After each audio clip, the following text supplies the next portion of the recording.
Mi afenu pala o me do jana mi fa Pam TV. Eya gani blemanya wo. Abele keminya na ameto haona na fa me pe mi efiana nu mi eye mi ha mi esona nu to wo gbo. Ka me kede wo de me gbeda wona to hiya. Wo wenye Fit Life mineral water paple Royal Palm Gardens o wenya me kene wo le megbera mi kligo ena be wona elefia to je aje egato Kenya me kene le wona heavena mia inkonyenye Grace Emerald Agboja egba ameto hade gala fame na mi kene le nu gede fia mi ge ke no kuli ma hodo metotoku ya ne metrogba mia ayi wona ji Fit Life Natural Mineral Water, a natural drinking water which has its source from the naturally made enclaved mountains of the Dodowa Forest, is proudly manufactured by JC Water Company in Ghana, a water that passes through a chemical-free process and has its natural taste. It comes in different forms such as the pure water form, the ice cube form, the cup form, and the bottle form. It is a water for all events. You can locate us at Sasabi of the Dodowa Adenta Road in the Greater Accra region of Ghana. For bulk purchases, you can contact us on 050-6236-597.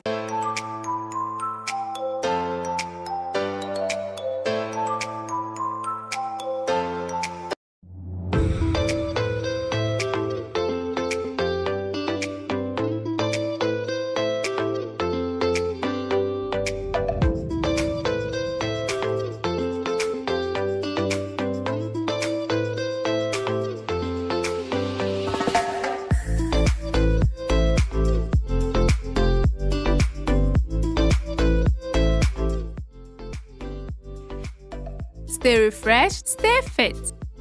This advert is vetted and approved by the FDA.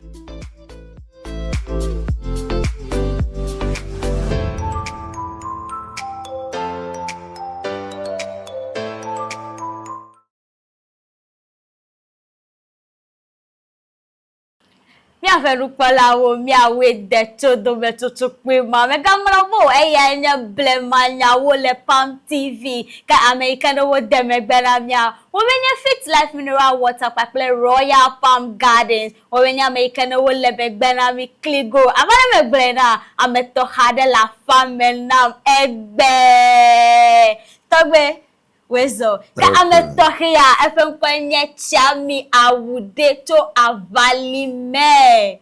Chami, wezo fafa menami. Yo, akpe. Yo, eleke ofe mozo zola kono fa mi afafa me. Akpe, ege minya kalamui, chui didire menejajara rume. Akpe. Me blava, de awudumi, abeleka awudumi oso mone ni. Ata vekere miaji. Egbele nono gbe butu. Me bobo na jikura.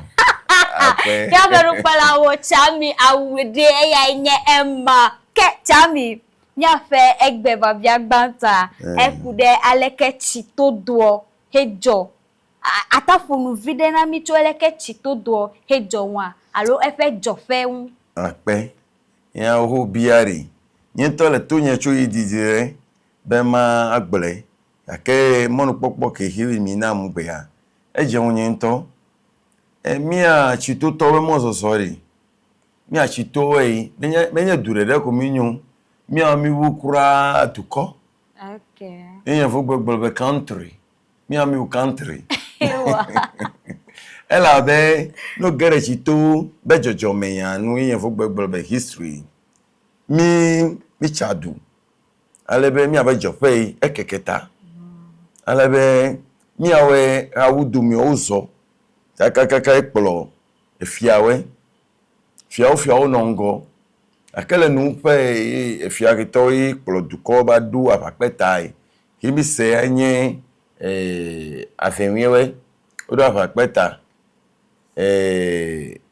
kozo kaka fiwa do apapetai efiagito nongo anya afenwewe tai gban afi maga gbo emegbe vire afi awudu mi o ba gere ba me Euro of me ba me. Otu ame do le fimi abe du nene. Alebe du ke mi otu le fimi yo odo ko we ba me. Okay. Alebe ba me le fimi pe awudo mi o ba du re figbe. alebe moki hita mi ato ole se bitafrache ba meto fi amomi Okay. tai ba meto fi amomi ri emi garage emele ya mala ingbade le fimi ya nye efimi gbe ya sokodi awon dowe ya o legbe ta awudo mi obe zo tupe mi osema ta fimi awudo mi zo to mi ta fe fi wa so ide ngogbe yi se bitafrache chagmi Kristo amelio etron nowe bokon nowe agbasiviu ekonu wala machiwo la ole mi adumeza ta ho gere tepe ko agera yi afenwe no mi apolo afenwe no mi apolo kakai afosa sagi towe yi afi akoviu akosavo eviu ke menya unchu wo lo ne kaka be apole no ru tepe ki yu le dudu yi afi na chi ba me alo achi akosavo re ko nenu yi enyo fefe sese no ta ho ba gere ba mele sokora undu fimi fete chiki wo yo be chawe fi ojochu efimi echigbare fimi ba fifi ta je menu savo ta bokon o fu afan kenye nu kakai nuku ka nyebe ejebe virginica nchurika nyonrika enye veji wa mefe nu nyurere to me no da selo no zo ye no ezozo koi kemi wa bure ba fifi eme kemi se bitafrache obi afemi we obi ma temiu ta ba bia anyana wase we ya wenye veliane efia kemi ta wa bia we bo yo apona ta yo ponyo virginica pon tu virginica awo so ye ko aba fifi amiwe onya miwe chefa nuke bokono ya kaku bete pe na pu azoji te pe pu azoji ta pere awudo mi obe soso emi ape magere efike mi legbe Enye chito. ewu enye awudo me emi legbe ake chito be jojo me ya nye be emi ba do ba me le fimi mi jele ba me un ba do te pero ba papeta. Okay. Afakpeta ke mi ato o fo gare le fimi e ga ke mi fo chito to we fo Okay.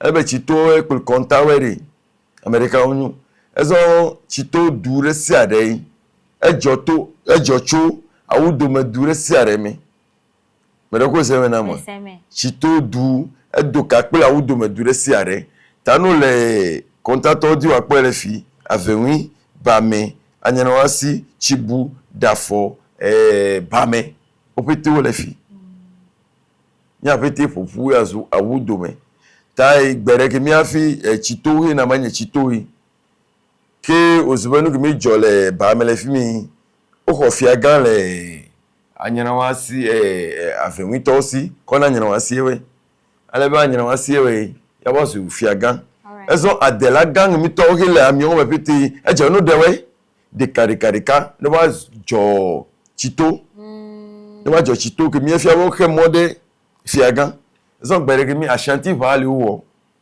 ashanti valley me wo me e fia ke to e na chura alu ame wada mi to e alo fa ko ke to na chule avai e je no ke more e me no ke ta o su be chito yi e gomene de ke ma chi na nyebe se bitafrache ame to yi abrafo nyon we unu an cha menye gbe nyon fofo ni to go change mi abrafo nyon unu an ala abrafo nyon mi to weri ya we na danu wa amechichi wa danu do si wa ko vene amechichi o le fi le enya de la kwasi ke mi to we tanu ru fi ele wa papa bien we menye gbo so lori mo lu azonu aso kekeka baro fi ta amechichi o do te pie no be ni mi do fi mire mi le ewo be veme le chieto yezu uveme chito ye webe nkokele ya zu chito.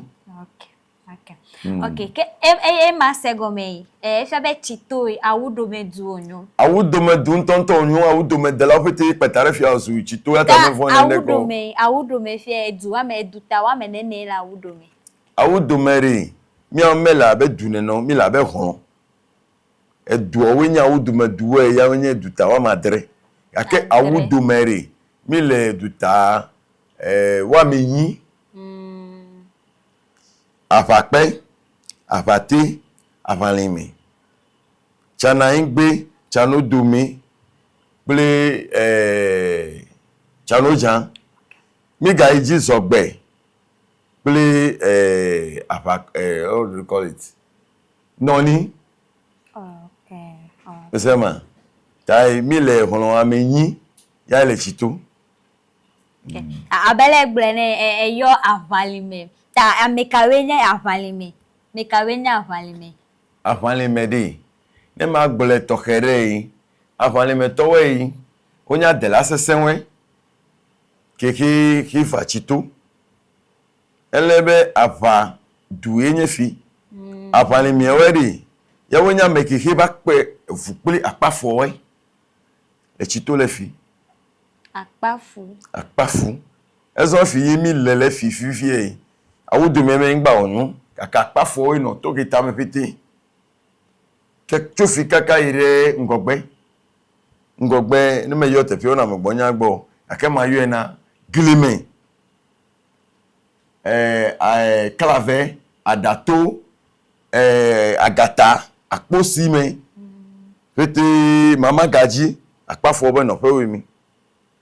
Fimi o no akemi atogbo zo to bale mi akpafo zo to toji ta akpafo le fi be mi atogbo va ta mi atogbo we e wa pe fu pele akpafo we tangi mi dure kemele to ke me gbo be pikio ta mi atogbo we pe fu pele akpafo we azon eduke yo le be pikio no u pechiri megbe chi la onyu ta ya wo chi megbe Yata mi awe bevi chochano jale file ya oba di ya mi atogbole ayin gba chofika kakere anumu alebe anumu were ya we na yin gba mi kwa polo bandage ya ko ne peki oba nu no fimi emi oche mi ko to oba megbe newe be oche nu no fimi alebe chibu pele dafo o le fimi peki over alebe elomoche peki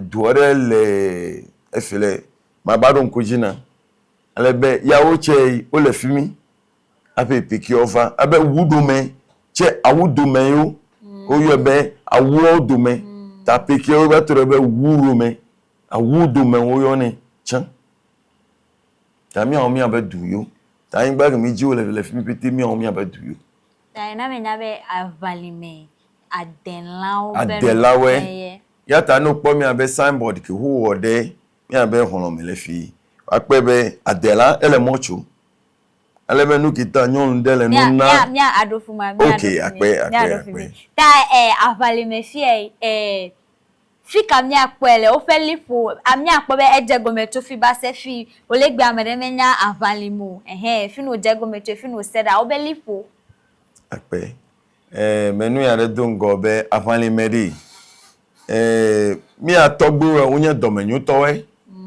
tai o be fa o mecheta o dibe yo no fi no ba pere yun no wa fa ni orufu toji no ke mi we bere avalime ayin gba me ba le si o Yakemi awonye hono be dume elebe no yire bulume hu oyo hono de be o mankara rowe yawonye dutowe tutole fi du fiagale tai mi afale mi we eduto minyu yawonye o mankara ro ayin gba to minyu ya akeke avalime ma dona ka ele o wala avalime ko henye abene edu avalime enuke ana be na dojesi be alore kwa mi la fide anyazre ka ba make ya avalime to do na ka elo ba sinu yo wona ape kakara ba bia kimita ba bia kimire vivi na mo bia la be mi atogbo adela onyu agbele dela na me adela ko agbele dela onyu ta mi atogbo agbele dela onyu eso adela chichi onyu tai mi atogbo we o jagbagba beni o dade kai no pa van le metore se arela enye adela chichi kiki wonu tepeta no ya po nya agbele de fiku adela chichi onu ta do fe agbedela de se de hele avalime enya dedela ne oji ogbe kwache o me chotu po kwacha dedela onyu abe no gere gbe me nu ko wa wo ya me na pe bo wa be ka fi onyu me o chop ani ma ocho to gboro mi afẹ́rù pala o ma enye togbe awude to avali me ikenele nu me kona mi kenya me ikenele wona ya heaven ami anko nyenye Grace Emerald Agboja amekene wo demegbe na mi awo wenye Fit Life Mineral Water paple Royal Palm Gardens wo wenya me ikene wo lemegbe na mi ahodo me toto pe ya na yebe metrogba nya ayi wona di nokpli. Fit Life Natural Mineral Water and natural drinking water, which has its source from the naturally made and cleft mountains of the Dodowa Forest, is proudly manufactured by JC Water Company in Ghana, a water that passes through a chemical-free process and has its natural taste. It comes in different forms, such as the pure water form, the ice cube form, the cup form, and the bottle form. It is a water for all events. You can locate us at Sasabi of the Dodowa Adenta Road in the Greater Accra region of Ghana. For bulk purchases, you can contact us on 050 62 36 597.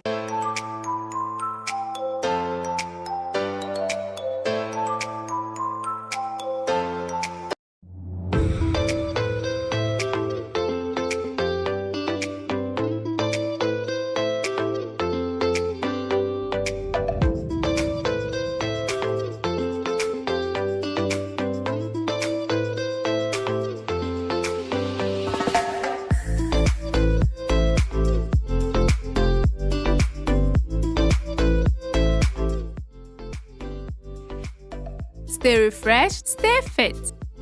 This advert is vetted and approved by the FDA.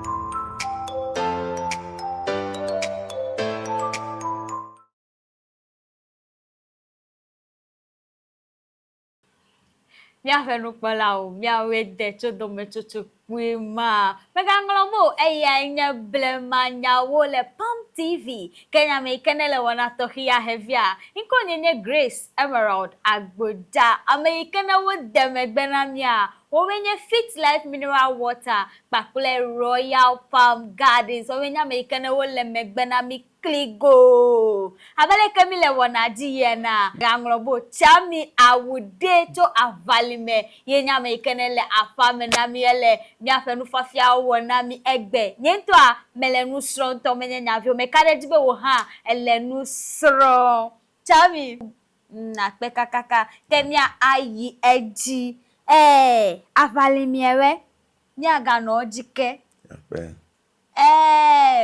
awudo miewe wodu otezan abele heminya ene ta avali miewe do fe kai lo si le tezan madudume nenye bola zandu do fe kai avali mi onona alo do fe kai le mi asila tezan dudume yo ape eso abenya babia ko o vivi na monto babia ke to beto le bianye nyeto medima no nu pika ke egbe apepe me yan o le vivi na wan le gbegbe mo la kekia mi ele vivi na yento abekele undo na pireri mi awudu mi eweri mi jova abele mi jova yake awudu mi ewe o le me mi a chitu we mi onye riviewe ezo mecho ko nye rivi le fio awudu me du joza yake ne se bitafra che ne gobora ke alo togbe adai kosi jani ne la paka megbe togbe gubura ke anu apaka mekpele mi awon mi nye revise uche no apaka ma me choko la paka mo mi abegbe no apaka le omi nyu la wudume eso ne togbe adai kosi jani eto asi akoi mi a chemi to asi akoi no fiasi mi a chemi fiasi e fiasi beto mi a chemi fiasi beto en la be mi onya pakale mi a face apakale ki to pita mi to susu yu ape awudu ma ruji mi a chito we ruji yeta un sen mi asi be mi a chemi no jime mi nyasi awudu ma duo ki to piti beta ezo de vitu ki cheru ofia ya ko fia wo do mi o mi la lo fia kike me mi le be mi nye revi tu ki che mi le jime o le zozo le mi ate tai akpena de ya kele ko bia mu tai nya ke he grofie e fia be nya avalimiewe nyawe nye adengowe na edo pete mi awe le ngone do pete ezo mi awe e kon ki to pete amrocho jigbe amrocho ayingbe we yawe nye chano jan chano domi chana ingbe yawe zoto ayingbe jigbe apape apate apalime noni pili sogbe yawe zoto jigbe tami ajigbe we yake for amekenye tomati mi onya apalime we yawe lo pete be dume ta he ma se me fie nyawe nye tomati he nya avalimiewe adengowe nenye be mecho we amereke macho ezonge awudome konu no tenu hechito konu no tenu apalime toreke me apachipo ebe mi onya fangogbe we ta blema ya do kumi aji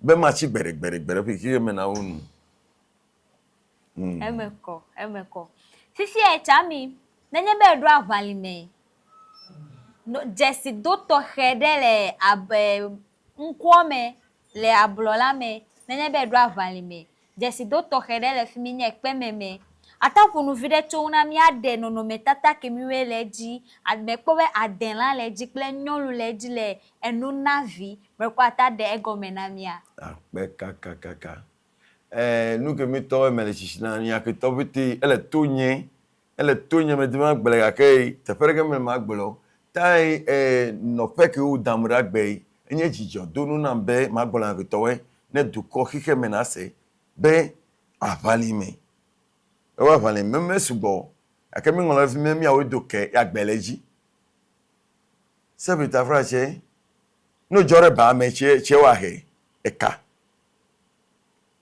ekare ko ahe alo atire unko achira la tikere unko ale apadu mi awenya tie ezo bage mi awenya yin gbagele pofi mi dunu gele ra fa ya mi awenya yin gba ta keke mi to ya gbeleji enya delawe paji do mi chomo abe dunene fafi ezo mi abe pa o ple mi abe pepele ya we be dukele le figbe ezo nyon ge mi le megbe yi he we be mi duke gbeleji no yi ya nye be se bitafrache chito dugele yi e kono de kemele ya parlement to nyon mejivi ne o parlement nyon we o dewe de sade wala be apa o tai de sade apa gbeji se bitafrache mega ba gbo ta o sro we o jivi ne kono de siare meto we le gbo gemi ta no ru apape apalime be jijimeli no ru sogbe eli no ru noni eli no ru chanu jan eli no ru chanu dumi eli no ru chana ingbe eli ne mecho mama me on echo jijimeveli ame tai nu kimi we be apalime ya be ye doke ya gbeleji ta na me be doke gbeleji fi abe e manu na me si ame be jojo me ya pase apa enye de ye de no na fia ye jimi apete egomekwemi enye jimi nye na no o se ma eno nyonyo ye jimi apete ta egomemi adela to yin mele chichi na mere me ni gba fo atomelo onyo mele gbogbo be adelari ye nye be emo ki he mi atogbo ochu iva fire mi awe wa pa ya mi du apafu oji tami abe pa o meri ya webe mi awo chumo fiva vitamin ya mi nye adela ki ko akari ki mi re aloko tu ki mi la botale mochu tami awo pla udo mi ova fi adela re va gbo ke megban aka adela yi e fa ba no fi ko ajo ake afale me delare ye ba host ye ba li re fi ni mele fu gbe do mele tepo ta adela ke mi ye ba li kere fi Emeko. Ke le avalime konu to hedele mi wona. Ke to vona edususe alo hlo susewe konu to hedele avalime he mi wona. Okay, ne ma gbele pe re yen be konu to here ke me lisigbe ya oga ke ne manu yin be nya be konu we onye rikaga ke ehunu de siare kpli to ke hu wole nkeke ke ji uwele amru wo to le juragbe branagbe kuragbe yaragbe firagbe kaka kosere na wunu akami afane me to mi o mi atole mi miragbe abe teki rugbo gbogbe nuge mi na ta me ko rinja dare ko me la ba mu ku bianto ela be adegbe yan no to hi bia mo le mi atogbo be yan ji e me ron ku yi eje be rinja no mu kome nuge mi ta me da rinja re kome mi emeko tai mi a mi abe ko nu yi mi awe mi adun mi atogbo oji mi wonere mi miragbe ela be mi miragbe ewo ebe do ma hin amere yire tefere yire be bufu alo yire ba gbelere me ko ne ba jore ji pata enyon ku bien tami atogbo du ibe le mi mira gbe kimila yo afu haran adon ku yo toboji yo afu yo be sikpi ho apena ele he fonu fifie eje abe edonku mi atogbo oji me boboji kura ata ayo mi atogbo deka eve dewe nam he edonku ji le blemame ikene wonya delan honko ikene wonai le blemame ike kafra wo me gale egbo atana mi deka eve dewa oh apena kaka ene madonku ojire magadonku ojile afalemi ya ba di ominyu mi awenye afawe afa ple babawe wojire afa pala fa mo wojiro tai mi awenye afawe tani ma yo amereri ma tu yo togbeyin yin togbe agbena to adela chichi oyun ake Kristo to oyun ake nare ke mejo le mi abegbegiji me yo ezon togbe Atiku Kofi eche adela chichi oyun ezon maga ire ji egbe Captain Zoro ami yo ni ocha me chichi oyun ezon no ire sogbe togbe Ayawe amoli zamayo eso togbe gaga eyire chana ingbe togbe Atakwi eyire noni ya munku be abian la be rinja che gala mu kometa ya mesire fi agbeda ke togbe kere heyo ele kafralo ni atogbe chichi de ke megale fifila he ni enai gbereke mie kake gali egbe wa se bitafra chena ya hobia mu kubia o gakei maja wagwa mare una mi abe yen fu be machi ku ko le mi atogbo na egbe no ire koji che green so ana fu no we no ga iche blue so ana we ewe be mi a be me chichi o mangala chichi abele ko achichan tangi mi ko no obe mi nkeni atu atadi wuzidon akokondo bere awo akọ tv dem arui onu agbedidi la mi agbo egbege no fete burami tai wan ga ko ni amechichere go megale gbo ma po fi golo ojo la mi agbo fo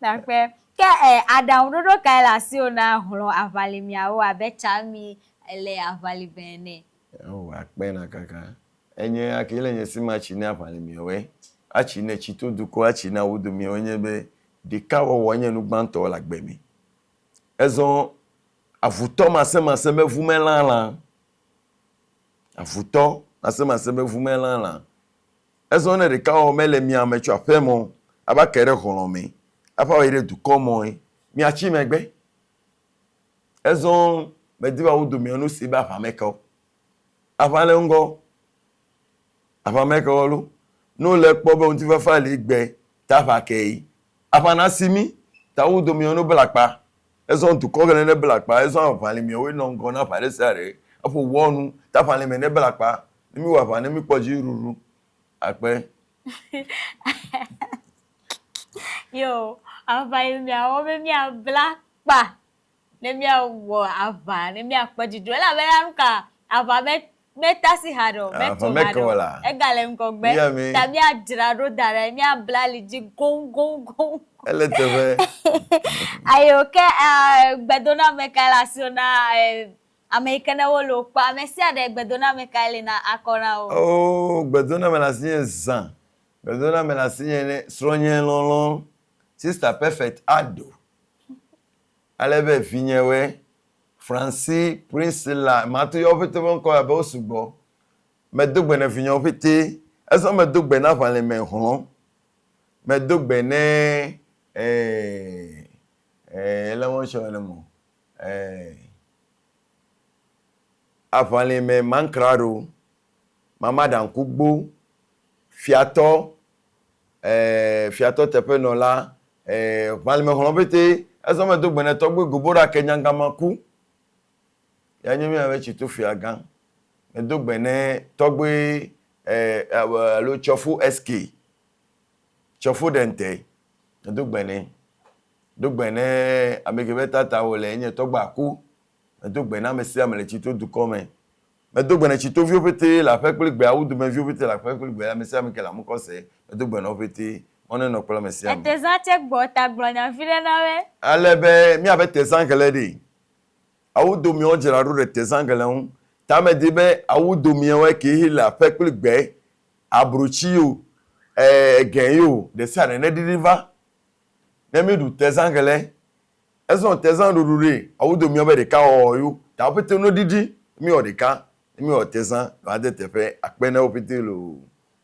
Mi afe rukpala we manya. Chami awude eye de hell. Mi afe nu fafia ya oko vena mi egbe. Ke efia nu mi nto nye nto la fama me sronu nto enu gede eme kona. Me kare jibe oha yele mi akwa enu gede me kona. Efunu na mi to avali me hu. Efunu na mi to chito du. Efunu vide chana mi to awudo me do. Ke dogbe na amegede. Ega kokpe wenu ka eteza boata. Nenye be nye awudo me vijiji. Hela fe, hela gbe, nyawete, nyava, nyadidi ne yiwa wate, ne yiwa drazan kele ne wa vivi. Hela benuka azala, eya nye deka wawo le yo dome. Nenye be le mya kwa, nenye azando kwa, ohana va, ne mya pete mya adu azala be wa vivi na mi. Eya nye blema nyawo le Palm TV. Kenya me ikene hewana tohi avena mya. Inko nye Grace Emerald Agboja.